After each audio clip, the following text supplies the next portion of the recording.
guys, and welcome to Married with Clix. Today we are doing a review on the Deadpool OP kit that will be hitting stores this month for the organized play at your local venues.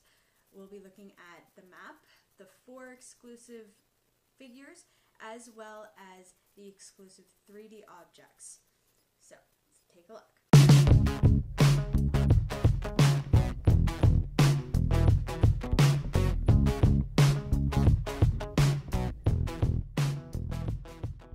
Starting off with the map, this is Deadpool's house on the indoor. We've got our starting area here for one player and a starting area up here for the second player. This is actually quite an interesting indoor map. I do personally prefer maps laid out like this. I usually don't do a lot of heavy range figures. I do a lot of close combat figures, which really benefit from having a close quarters indoors map like this where you can work around walls and indoor blocking and hindering terrain to kind of cut down on just getting out in the open and getting blasted.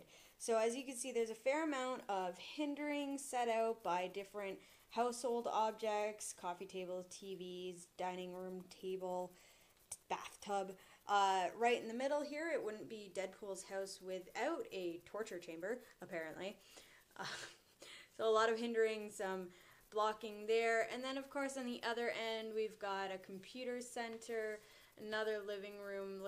This looks like a bedroom with a TV, and another bedroom. So that is the indoor of Deadpool's house, and we'll flip this over and look at the other side. Alright, so the other side of the map is Hell House. It's an indoor and outdoor map. So as you can see, we have this yellow line here. That's to indicate which part of the map is actually the indoor versus out here on the street with this outdoor, which a whole bunch of blocking, some hindering with some trees. We have a starting area on the outdoor, and we have a starting area further down in the indoor.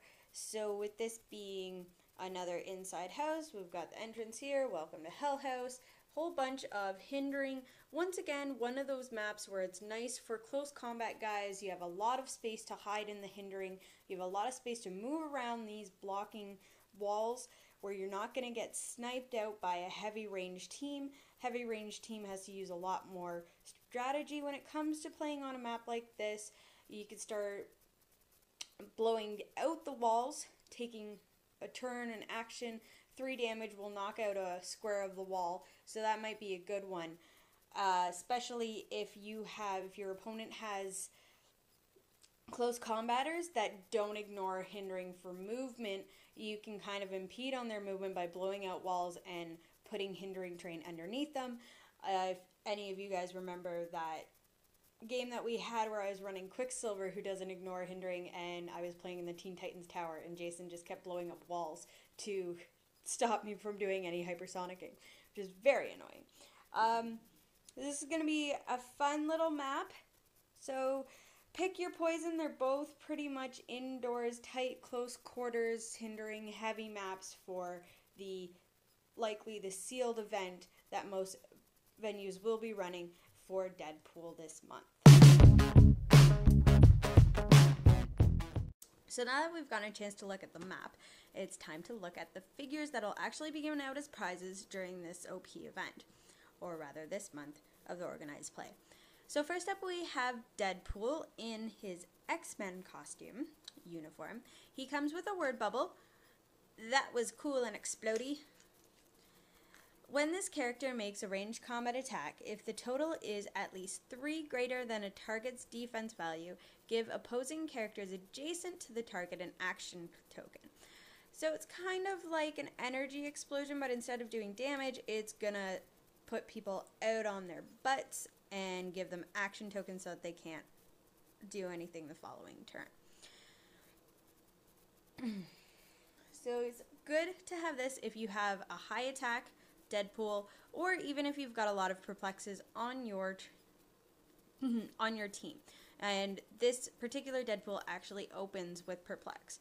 So looking at what he can do, he's got a trait. I'm actually an X-Man? Thanks! Deadpool can't use the X-Men team ability to heal other characters.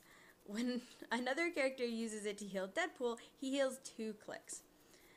So he's kind of being selfish, but works for him. Next trait, healing while you're missing me. When an opposing character targets Deadpool with an attack and misses, deal that character 1 damage and heal Deadpool 1 damage. So it isn't penetrating damage or unavoidable damage, but it's still a way to ping someone if they end up attacking him and missing. Pretty cool there. So he doesn't have any other white special abilities, so he doesn't have that special regen that we've seen on all the other Deadpools. And he also is not a switch Clix, so he isn't going to end up on the team base. He is just a Deadpool on his own. So looking at him, he is 130 points. He's got all standard combat symbols there. He's got 5 range. He has the X-Men and the ultimate X-Men team abilities, which is a team ability we haven't seen in a very long time, which basically at the beginning of your game, you pick an opposing character as a target, and when you're attacking versus that character, you get +1 attack. So it's not a team ability that gets used very often because we haven't seen it in a long time.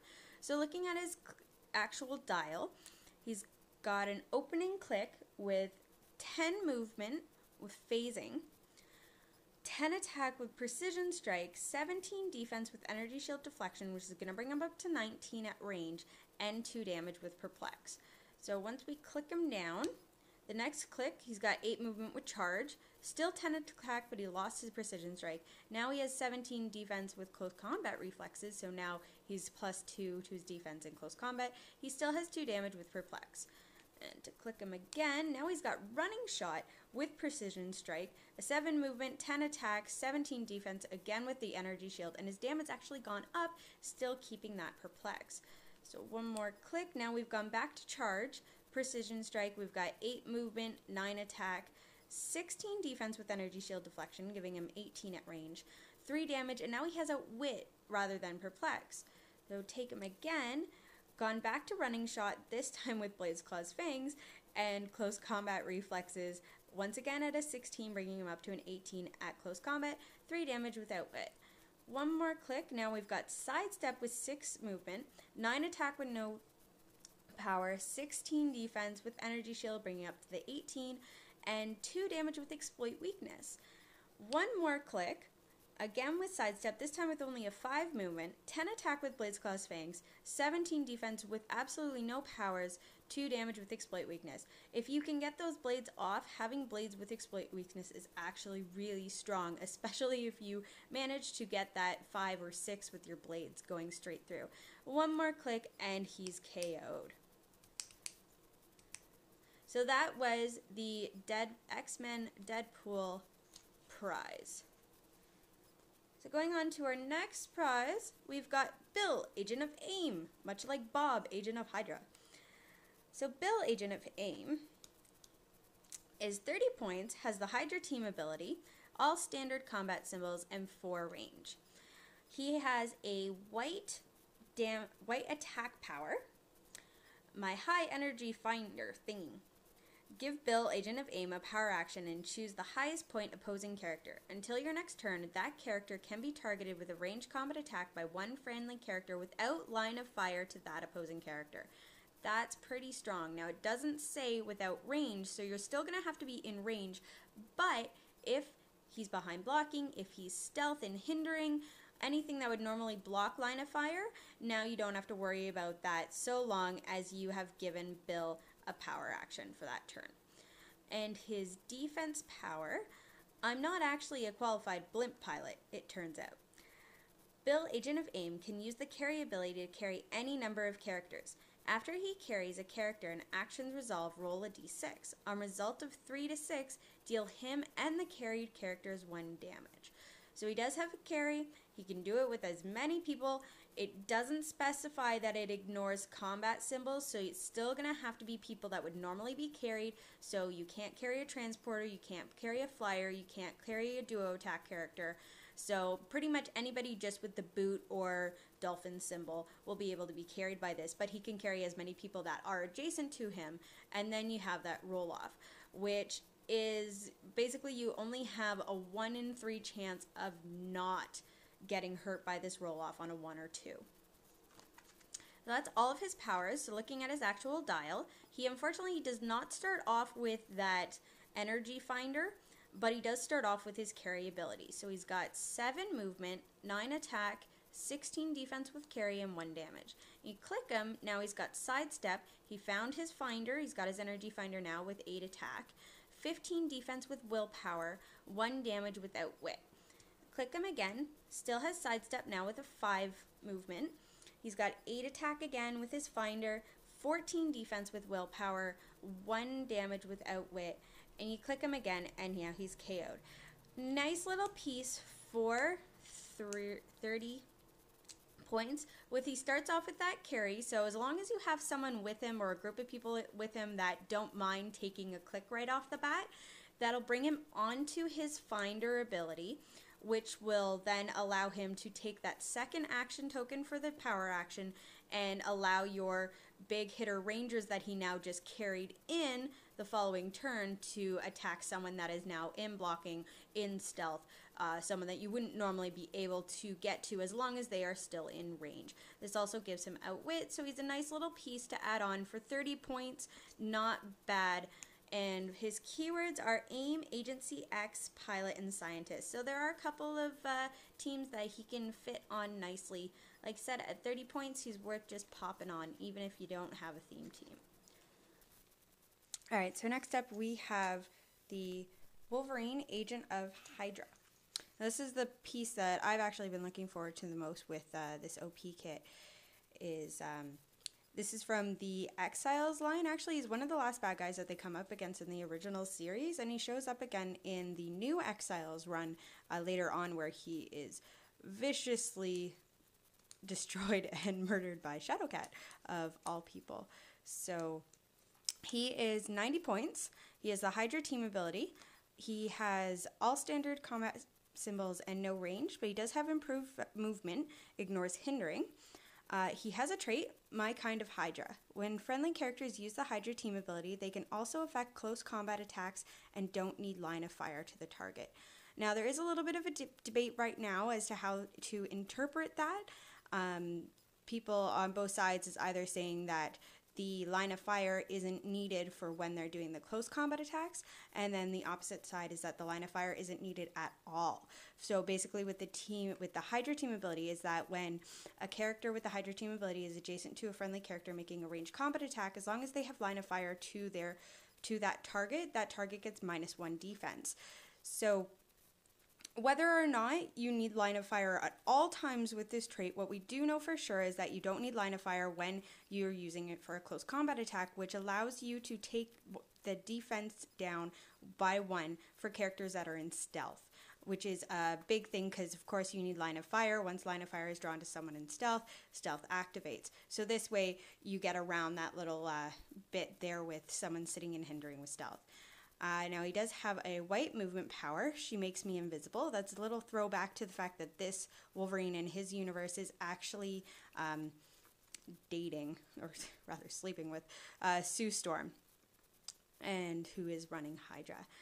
So she makes me invisible. Wolverine, Agent of Hydra, can use charge and stealth. When he uses charge, he does not have his speed value from it, and he can use ignore. Improved movement, ignore characters. That is really huge. Anytime a character, especially a close combat beast like Wolverine, gets a full movement charge, it does a lot for that character, especially with his 8, he's got 8 movement openings, so that's a full 8 movement charge. And of course he ignores characters to do it, so he doesn't have to break away, he isn't stopped by people's plasticity, and he can move through opposing characters if they happen to be in the way of his target.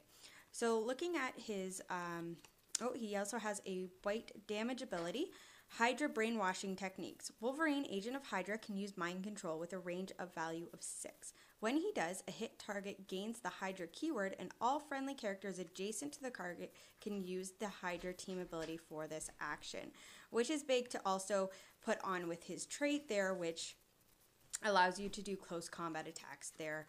So fun little bit of Wolverine using mind control to make everybody else Hydra. So looking at his actual dial here, he opens up with 8 movement with his stealth and full charge. He's got 11 attack, Blaze Claw's Fangs. He's got 17 defense with super senses and 3 damage with leadership. Now personally, I don't like having Blaze Claw's Fangs with 3 damage. It seems like a bit of, you don't get as much of a payoff as when you only do 2 damage. That's where I like to roll those Blaze Claw's Fangs, but that's just me on that. So clicking his dial, the only thing that's really gone down here, we've got his attack goes down, his defense goes down, and his damage goes down, but we're seeing all the same powers. So click him one more time, same thing, it's actually identical click. One more time, now our powers have changed. We have an 8 movement with sidestep, 10 attack with precision strike here, so he's going to get around super senses and most damage reducers because damage can't be reduced below 1. And he's now got energy shield deflection with a 17 defense, bringing him up to 19 at range. So he's got 3 damage there with that mind control power to bring other people over to Hydra. One more click, we're saying same thing. Now his movement's gone down to 7 and his defense now down to 16, making it 18 at range. One more time, still same powers, and that's an identical click. And now we've moved on to just flat stealth with 7 movement, 9 attack with no powers, 16 defense with regen, and 2 damage. And last more, we have identical click, and then of course he's gone. So this is actually pretty big with this Wolverine being 8 clicks. We haven't seen that recently. He's been hovering around the 6 to 7 click area, and he's not over 100 points, which is another thing that we haven't been seeing a whole lot recently with Wolverines, where they've been 100 points or more. So he doesn't have any damage reducers. He does have that super senses and the energy shield deflection to make him a little bit harder to hit. But once he is hit, he is going to take that damage. And of course, he only knocks down to regen. So it's kind of a throwback to old Wolverines, where he doesn't have any automatic healing that the newer Wolverines have been getting. But he is able to get in there and do a whole lot of damage. And our final figure for this is the one that a lot of people are after, is the Cosmic X-23. So this is when she got bonded with the Uni power for a Captain Universe crossover. So she has improved targeting, ignores hindering, ignores outdoor blocking, and ignores characters. Now it's very important to notice that that is ignores outdoor blocking, not breakthrough blocking. So she can see through a wall and shoot through a wall, but that wall won't get destroyed after the action is resolved. So she has a trait, Cosmic Healing Factor. Give Cosmic X-23 a free action and roll a d6 that can't be re-rolled. On result of 4 or 5, heal Cosmic X-23 1 click. On the result of 6, heal Cosmic X-23 2 clicks. So this is something she can do every turn, at the beginning of her turn, at the end of her turn, wherever you want to do it. Give her a free action, roll a die, and 50% of the time she's gonna be healing herself. Looking on the back of her card, she has a white attack power, Energy Claws. Cosmic X-23 can use Blaze Claw's Fangs, add half of her target's damage value to the result of the d6 roll. Pretty straightforward there. And of course with Heroclix, everything is always rounded up, so if your opponent has 3 damage, you're looking at adding 2 to her d6 roll. That's pretty solid there. So looking at her actual dial, she has 2 point lines, so she can be 100 points or 275. And she's power cosmic, so she can't be outwitted.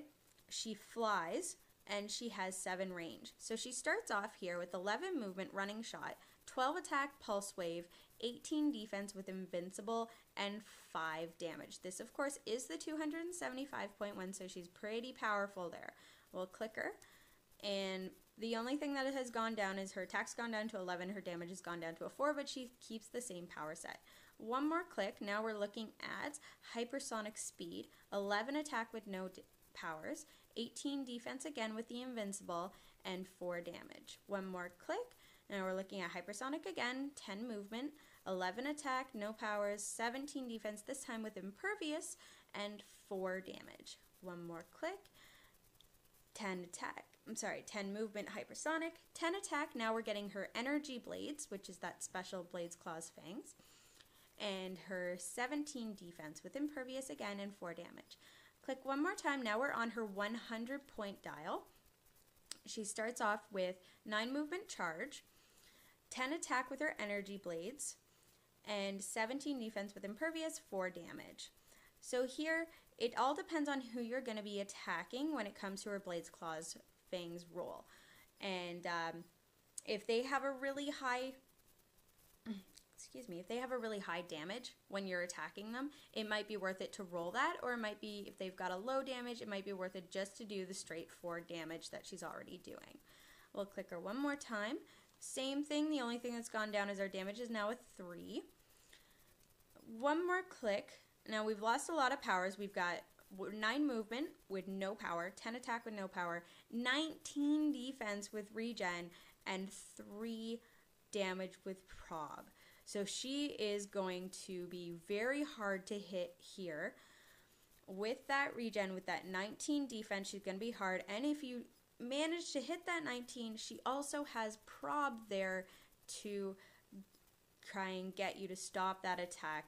Gives her a little edge there. And then of course she still has her cosmic healing factor, so even if she doesn't get anything out of that regen, she can free heal herself. So we'll click it again, and the only thing different now, we're just looking at an 18 defense, which is still pretty hard to hit, once again with regen and once again with prob. One more time, and now she's KO'd. She's got 9 clicks of health. So she's going to be quite the beast to go up against. 275 points. She's a little bit of a tent pole, but even on her 100-point dial, she is definitely worth running for those powers that you get and how hard she is to kill off right at the end. Her keywords, we've got Circle 4, Cosmic, Weapon X, and X-Men. So now that we've looked at the figures, we're going to look at the 3D objects that are in the prize kit here. First off, we've got the Omega Drive. This little blue bubbly of energy here. It does have the Fantastic Four in the middle here. I apologize, guys. I'm not sure where the Omega Drive is from. I'm assuming it's something with Fantastic Four, but that unfortunately is not a comic line that I have read. So feel free to put comments at the end there. Let me know where this Omega Drive is from, and we'll look at the card itself. It's a relic. Picks up on a 3 to 6. Very good odds there. A 2 in 3 chance of picking it up. And also with the new relic rolls, you can take an action every turn. Now you're not limited to just once per game to try and pick up a relic. So when this character uses Outwit, it can target any character within its range regardless of line of fire, and may use its Outwit to counter powers that can't normally be countered. This is huge. It is only a 3-point relic. It is something that's likely going to show up a lot as long as the person isn't running a resource. They'll probably be running one of these relics. The big thing about that is with the Outwit, you don't need line of fire, so you can see through blocking, you can see through stealth, you can see through elevated, which is huge. Not a lot of things let you use see through elevated, but regardless of line of fire, as long as the person was within the character's range, they're going to be able to use Outwit. And the second part of that, which is even bigger, is that you can counter powers that can't normally be countered.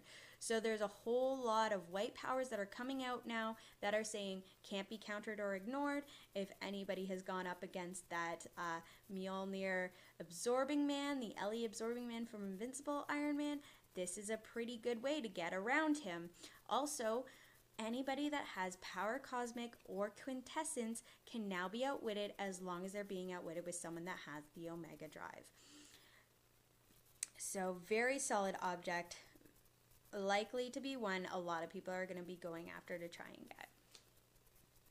Now the next relic in the OP kit is the one that I'm actually excited about, which is the Straight Jacket.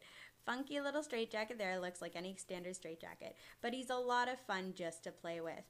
So the Straight Jacket is a 3-point relic. He's got a relic roll of 1 to 6. So basically roll a die and you pick up this relic. you're going to automatically get this relic. So, this character can't make ranged combat attacks and deals no damage when making a close combat attack. When this character hits an attack, place this relic on the hit character's card. So it does seem like it would be very hindering at the beginning, but as long as you have a character that can hit an opposing character, now you're going to stop that character from doing range attacks and force them to make close combat attacks to bring that straight back jacket back. I absolutely love this. I think it's a great little nullifier, much like the handcuffs were for the belt, the bat belt, but I like this one a little bit more. I've also developed a little scenario fun game that you guys can try out. It's going to be on our blog. We have the link down below. You can check it out. Try it out at your venues. I've been getting a lot of positive feedback for it, so have a look. It's a fun little scenario that you guys can try when it comes to this straight jacket relic. So the last piece of the OP kit is actually a word bubble to go with all of the Deadpools and Deadpool core members in this set that are able to pick up word bubbles. And it's nothing. It is blank. On the card, it's listed as ... And all it does is just grant this character wild card. So put this on there. Now this character can copy any team ability out there on the board so long as that team ability is copyable. So there's a lot of ATAs that you can't copy, Outsiders from DC you can't copy, and Power Cosmic, Quintessence, you can't copy those. But anything Mystics, Avengers, X-Men, Ultimate X-Men, Superman ally, Superman enemy, anything like that, you're now going to be able to just get that, which is kind of thematic for Deadpool just kind of doing whatever it is that he wants to do. So that has been our Deadpool OP kit review. Thank you very much, guys, for watching. Keep watching. We're going to have a lot more videos coming out. We do have Days of Future Past dropping next week, so look forward to our unboxing for that.